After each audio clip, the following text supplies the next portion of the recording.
Chairman PCB Mohsin Naqvi जो जिन्होंने world cup mission पर जाने से पहले टीम को जीत पर लाखों डॉलर देने का कहा था, अब वो ना किस कारकर्दगी पर बड़ी सर्जरी की बातें कर रहे हैं। देखते हैं कि क्या होता है, क्या पीसीबी के पास ऐसा सर्जन मौजूद है जो टीम की सर्जरी कर सके, या फिर यही टीम अगले मिशन पर भी हमें नजर आएगी। इस सारे क्रिकेट सिनेरियो पर कर लेते हैं। हमारे साथ मौजूद हैं सैयद मोहम्मद अवैस और रशाद महमूद साहब। अस्सलाम वालेकुम and good morning to both of you. सबसे पहले रशाद महमूद साहब, सुपर 8 का पहला मैच हमने देखा, उस पर आप क्या कमेंट करेंगे? और दूसरा ये कि अगर वाकई ये कहा जाए कि अब वर्ल्ड कप तो अब शुरू हुआ है तो ये गलत नहीं होगा? जी हाँ, बिल्कुल आप दुरुस्त फरमा रही। बिल्कुल अब सुपर 8 में जो टीमें पहले मरहले की बात पहुंची हैं वो जाहिर है नेचुरली ज्यादा कॉम्पिटिटिव क्रिकेट खेल के पहुंची हैं, तो अब मुकाबले बहुत क्लोज होंगे। और एक बात और भी है कि अब वेस्ट इंडीज में ज्यादा मैचेस हैं, तो वेस्ट इंडीज के पिचेस जो हैं वो भी बेहतर हैं, उस पर हाई स्कोरिंग मैचेस देखने में आएंगे। जबकि अमेरिका में पिचेस जो थे काफी अनइवन बाउंस के और मुश्किल विकेट्स थे, कंडीशंस भी जरा डिफरेंट थी और बिल्कुल एलियन थी काफी टीम्स के लिए। तो मेरे ख्याल में बिल्कुल आप सही कह रही हैं कि ये क्लोज मुकाबले होंगे, टफ मुकाबले होंगे। और कल साउथ अफ्रीका यूएसए का भी काफी क्लोज मैच था डेफिनेटली। तो साउथ अफ्रीका मैं समझता हूं कि देवर लकी कि वो पहले बैटिंग कर रहे थे। मेरे ख्याल अगर वो बाद में बैटिंग करते तो उनकी एक चोकर्स की रेपुटेशन भी है, तो हो सकता था कि यूएस अगेन कोई अपसेट कर देता डेफिनेटली। अच्छा ओवैस, आप भी बताइएगा, लगता था कहीं से कि ये यूएसए की जो टीम है ये सुपर 8 पे चली जाएगी? देखिए, सुपर 8 की अगर बात करें तो आपको पता है कि one of the best teams है सुपर 8 के अंदर। आपकी मैं अभी इंट्रो पे बात सुन रहा था और हकीकतन है कि मुझे पता है, दुख होता है कि पाकिस्तान टीम यहाँ पर मौजूद नहीं है, लेकिन द बेस्ट टीम्स जो होती है जिन्होंने अच्छी क्रिकेट खेली है उस वक्त वो आपको सुपर 8 में नजर आती हैं। यूएस की सबसे अच्छी चीज़ जो मुझे पूरे टूर्नामेंट के अंदर लगी, एक नई टीम है, 3-4 साल से वो काम कर रहे हैं डिफरेंट। आपको पता है दुनिया के क्रिकेटर्स उन लोगों ने बुला के अपनी टीम के ऊपर काम किया, चाहे ओडीआई क्रिकेट की बात करूँ चाहे अपना T20 क्रिकेट की बात करें, लेकिन एक फ्लैबॉइंट किस्म की क्रिकेट वो खेलते हैं। फ्लैबॉइंसी है, आपने देखा एग्रेसिव क्रिकेट खेलते हैं, उनमें डर नहीं है हारने का, और यही चीज होती है जब आप T20 के अंदर खेलते हो। कल भी साउथ अफ्रीका की आप बात करें तो बड़ा क्लोज मार्जिन वो मैच ले गए थे कि साउथ अफ्रीका ने अभी तक 5 के 5 मैचेस जीते हैं ऑन द ट्रॉट, लेकिन जो आखिरी 2-3 मैचेस हैं वो बड़े क्लोज मार्जिन साउथ अफ्रीका जीतने में कामयाब हुआ। तो दैट मीन्स कि यूएसए ने बहुत टफ कल टाइम दिया कि मुझे उनकी बॉलिंग यूनिट से पता लग रहा था साउथ अफ्रीका के थोड़ा सा प्रेशर के अंदर साउथ अफ्रीका टीम आपको नजर आ रही है। ओपनिंग डिपार्टमेंट की बात करें, उनको पता है पावर प्लेस का किस तरीके से फायदा उठाना है। बॉलर्स की बात करें, उन्हें बाकायदा तरीके से अपना उन लोगों ने मैपिंग की हुई थी कि कैसे इनके वीक शॉट्स हैं, किस तरीके से इनको काउंटर अटैक करना है, क्योंकि पाकिस्तान के खिलाफ जो उनकी कप्तानी थी यूएसए के कप्तान की वो बहुत जबरदस्त थी। जिस तरीके से वो बॉलर्स को रोटेट कर रहे थे, फील्डर्स को रोटेट कर रहे थे, यही आपको चीज चाहिए होती है जब आप नॉन टेस्ट नेशन की तरफ से खेलते। और मैं इस चीज पे हमेशा जोर देता हुआ आया था कि जब नॉन टेस्ट नेशंस आएंगे इन टूर्नामेंट्स के अंदर तो वो टफ टाइम देंगे टेस्ट नेशंस को, और आपको वो नजर भी आता है।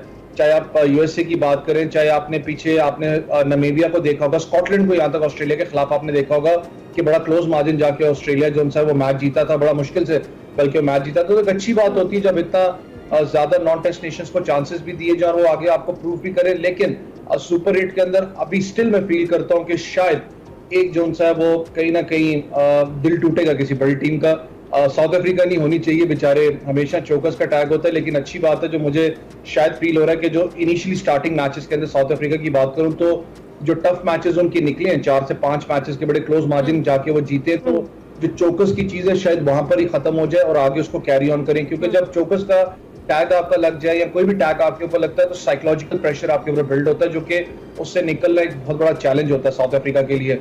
और मेरी भी ख्वाहिश है, बहुत से लोगों की ख्वाहिश होगी कि यार एक नया चैंपियन अब आपको नजर आए। इंडिया की बात करें, साउथ अफ्रीका, ऑस्ट्रेलिया की बात करें तो पहले भी टूर्नामेंट से जीत चुके हैं, चाहते हैं कि नया चैंपियन नजर आए। South Africa I guess one of the strongest sides आपको नजर आती है अगर वो अपने प्रॉपर रिदम के अंदर नजर आए। सही है। अच्छा, ये तो हो गई है ना बाकी टीमों की बात, जरा अपनी टीम की तरफ भी आते हैं रिशाद साहब। एक तो इन्होंने हमारा ईद का मजा भी खराब कर दिया है वर्ल्ड कप से बाहर होकर। परफॉर्मेंस का आपको क्या लगता है, कौन है जिम्मेदारी जो परफॉर्मेंस खास तौर पर इस वर्ल्ड कप में दिखाई, और जो टीम सिलेक्शन है उसको आप कैसे देखते हैं? जी हाँ, इसमें काफ़ी कॉजेज हैं, there are number of causes. आपको पता है कि पिछले प्रोग्राम में हम लोग भी बात करते रहे हैं कि स्लो और डेड विकेट्स जो पाकिस्तान में अरसे से बन रही हैं, वो हमारे बैट्समैन होम ग्राउंड पे PSL में मुख्तलिफ टूर्नामेंट्स में तो बड़े लंबे लंबे स्कोर्स करते हैं, छक्के मारते हैं, चौके मारते हैं, लेकिन जब पाकिस्तान से बाहर जाते हैं और इंटरनेशनल क्रिकेट, कॉम्पिटिटिव क्रिकेट उनको मिलती है तो उसमें वो उस लिहाज की कारकर्दगी नहीं दिखा सकते उस लेवल की। तो ये प्रॉब्लम्स बहुत अरसे से चल रहा है और एक ग्रास रूट से क्रिकेट को ठीक करने की जरूरत है। डेफिनेटली आप बिल्कुल सही कह रही हैं, सिलेक्शन की भी प्रॉब्लम्स थी, डिजर्विंग क्रिकेटर्स को छोड़ा गया, पीछे उनको नहीं सेलेक्ट किया गया, और उसके अलावा जो पिछले एक साल में स्पेशली जो पाकिस्तान क्रिकेट का ग्राफ रहा वो बहुत अप एंड डाउन और एक कंफ्यूज माइंडसेट उसमें नजर आ रहा था। बहुत से प्लेयर्स ट्राई किए गए। आपको पता है कि जो दुनिया की जो 20 टीमें हैं जो इस वर्ल्ड कप में हिस्सा ले रही है उसमें सबसे आखिर में पाकिस्तान ने अपने वर्ल्ड कप स्क्वाड का ऐलान किया, और ये जब है जबकि सबसे ज्यादा T20 मैचेस पाकिस्तान ने खेले in the build up for this world cup, उसके बावजूद वो अपना स्क्वाड सबसे लेट अनाउंस किया। तो वो एक कंफ्यूज एक माइंडसेट था, सेटल्ड टीम नहीं नजर आ रही थी, मिडिल ऑर्डर प्रॉब्लम्स थी। तो ये सारे प्रॉब्लम्स के बाद और फिर न्यूजीलैंड की B या C टीम से यहाँ इतना बुरा परफॉर्म किया, उन्होंने बड़ी मुश्किल से सीरीज जीते, आयरलैंड से भी मैच हार गए, तो ये सारी चीजें थी। तो ये लग रहा था कि ये टीम बहुत ज्यादा आगे नहीं जाएगी, उस तरह का परफॉर्मेंस नहीं देगी, लेकिन फिर भी जिस लेवल का परफॉर्मेंस दिया वो उससे भी ज्यादा डिसअपॉइंटिंग था, बहुत ही ज्यादा। तो प्रिपरेशन कोई नजर नहीं आई पाकिस्तान की, और एक कोई मेथड, जो एक हर चीज में एक मेथड होता है, एक मैडनेस में भी लोग कहते हैं एक मेथड, वो मेथड बिल्कुल नजर नहीं आया।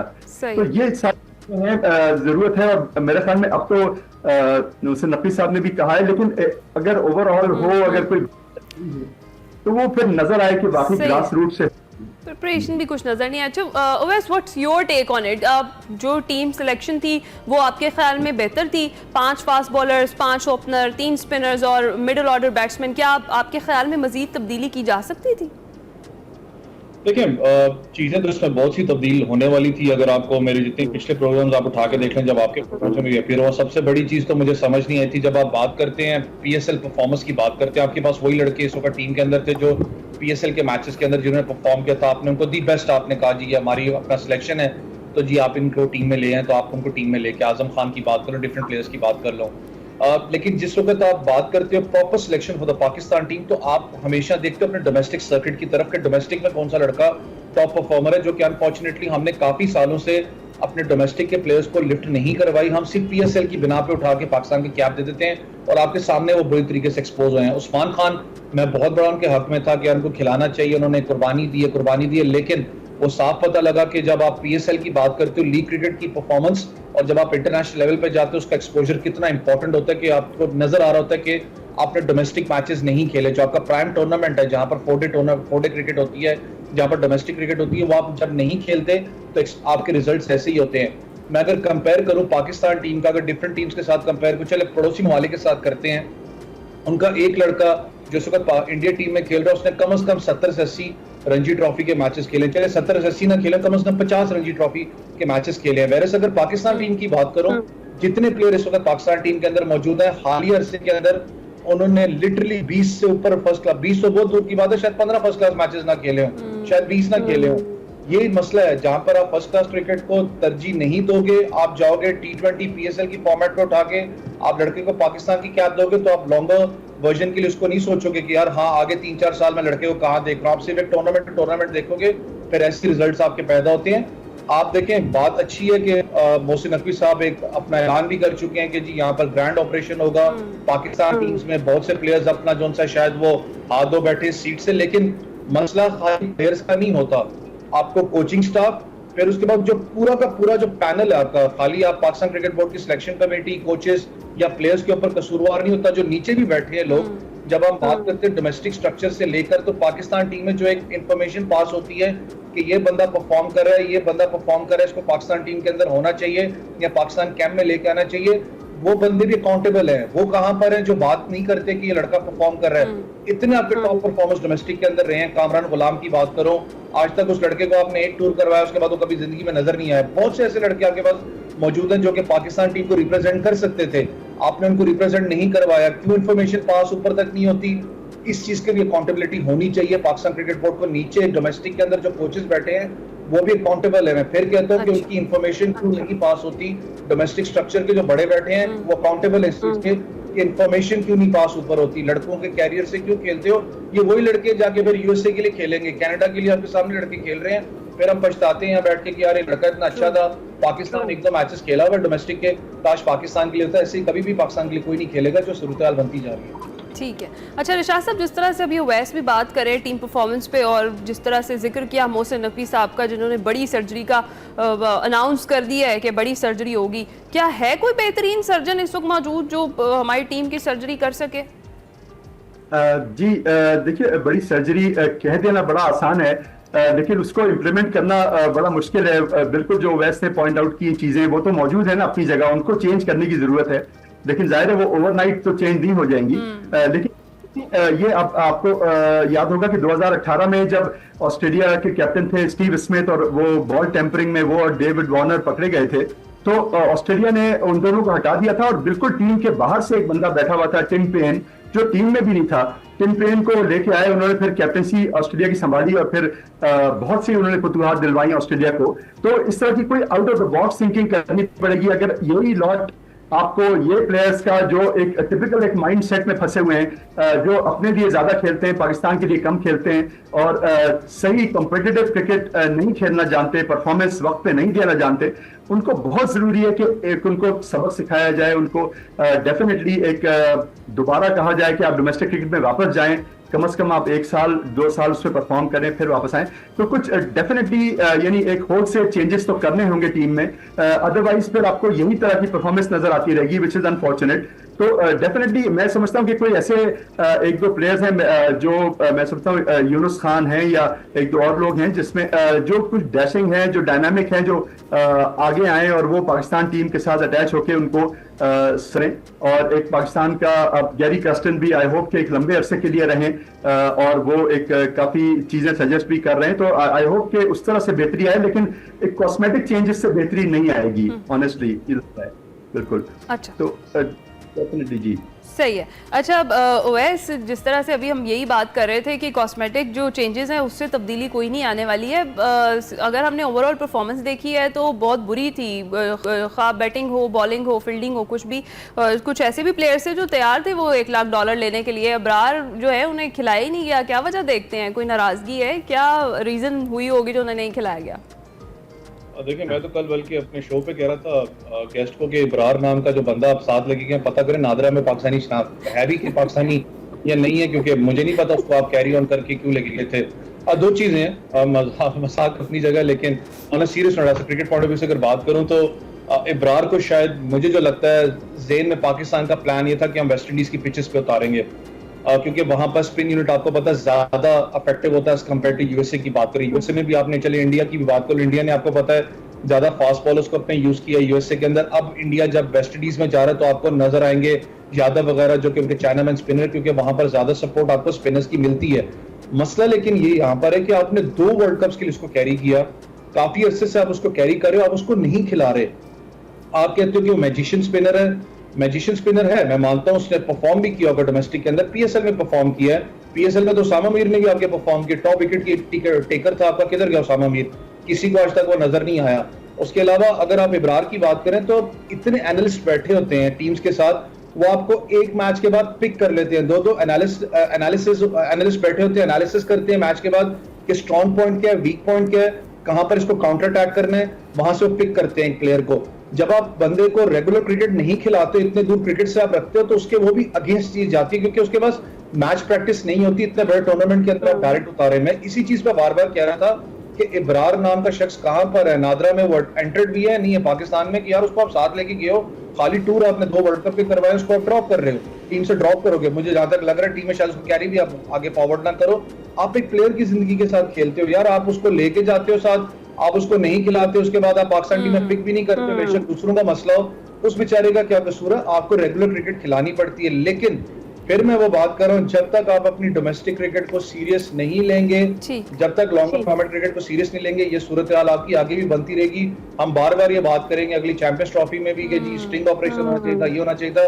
ऐसे नहीं होगा जब तक आप डोमेस्टिक क्रिकेट को सीरियस नहीं लेंगे। ठीक है जी, ये सारी सिचुएशन तो हो गई। अच्छा, एक मैं चाहूँगी लास्ट मिनट है, आप लोगों का कमेंट भी ले लूँ। एक बड़ा अफसोसनाक वाक़या पेश आया हारिस रऊफ के साथ। बिल्कुल गलत है, इस तरीके से होना नहीं चाहिए, इसकी भरपूर मैं तो मजम्मत करूँगी। ख़ास तौर पर अगर प्लेयर कोई भी प्लेयर है वो जैसा भी परफॉर्म करे, अगर वो अपनी फैमिली के साथ है तो बिल्कुल इस तरीके का रवैया जो है ना वो जायज़ नहीं है। क्या कहेंगे वैस 30 सेकेंड्स में? देखिए, ये जो मामला पेश आया, सीरियसली मैं खुद भी कहता हूँ कि हमारी आवाम थोड़ी जज्बाती है सारे मामलात हैं, लेकिन उनको भी समझनी चाहिए कि यार अपना फैमिली के साथ जब एक इंसान हो तो आपको उसकी प्राइवेसी है तो उस पर थोड़ा सा आपको कंट्रोल भी करना चाहिए। हीट ऑफ द मोमेंट की बात करूं, जो भी मामलात हैं ग्राउंड के अंदर हैं, ग्राउंड के अंदर परफॉर्म नहीं हुआ, आपके पास 100 चीजें, आप उनको बुरा भला कहें, लेकिन जब एक इंसान फैमिली के साथ है, वो अपनी फैमिली के साथ है, और स्टेटमेंट आपको पता है हारिस रऊफ भी दे चुके हैं कि उन्होंने जिस तरीके से गलत बातें उनकी फैमिली के लिए की तो वो कोई भी बर्दाश्त नहीं करेगा। अच्छी चीज जो मुझे लगी पाकिस्तान क्रिकेट बोर्ड का, उस पर एक्शन लेना, चेयरमैन के उस पर एक्शन लिया गया, प्लेयर्स ने स्टैंड लिया, लेकिन हमारी आवाम को भी समझना पड़ेगा, और माजरत के साथ आपके शो पे कह रहा हूँ, एक्स क्रिकेटर्स को समझना पड़ेगा कि यार अपने लड़के हैं, आप लोग जितना क्रिटिसाइज करोगे, आपकी अपनी परफॉर्मेंसेस क्या रही हैं सबके सामने। रिशाद साहब से मैं चाहूंगी क्विकली कमेंट कर दें इस पे। रिशाद साहब जी बिल्कुल, मैं भी इसको बहुत कंडेम करूंगा। ये पर्सनल किस्म के रिमार्क्स, खासतौर पे फैमिली के साथ जब क्रिकेटर्स हों, that's just not on. Cricketers बड़ा खेलें, आप बिल्कुल सही कह रहे हैं कि जो आप ग्राउंड के अंदर उसकी कारकर्दगी देखें, आप कोई वैसे कहीं उनको आपको कोई प्रेस कॉन्फ्रेंस वगैरह हो, इस तरह के रिमार्क्स, इस तरह का बिहेवियर तो बिल्कुल नहीं, बिल्कुल जी हाँ, बिल्कुल ठीक है, बिल्कुल ठीक है। बहुत शुक्रिया रशाद महमूद साहब और सैयद मोहम्मद अवैस हमारे साथ क्रिकेट वर्ल्ड कप पर गुफ्तगू कर रहे थे। और आखिर जो बात थी हीट ऑफ द मोमेंट में, जैसे कि अवैस ने कहा कि बहुत सारी चीज़ें हो जाती है, लेकिन बहुत सारा ख्याल करना चाहिए। अगर कोई प्लेयर जो है वो खास तौर पे या कोई भी सेलिब्रिटी अपनी फैमिली के साथ मौजूद है तो इस तरह के कमेंट्स और इस तरह की बदतमीजियों से प्लीज़ आपको गुरेज करना चाहिए।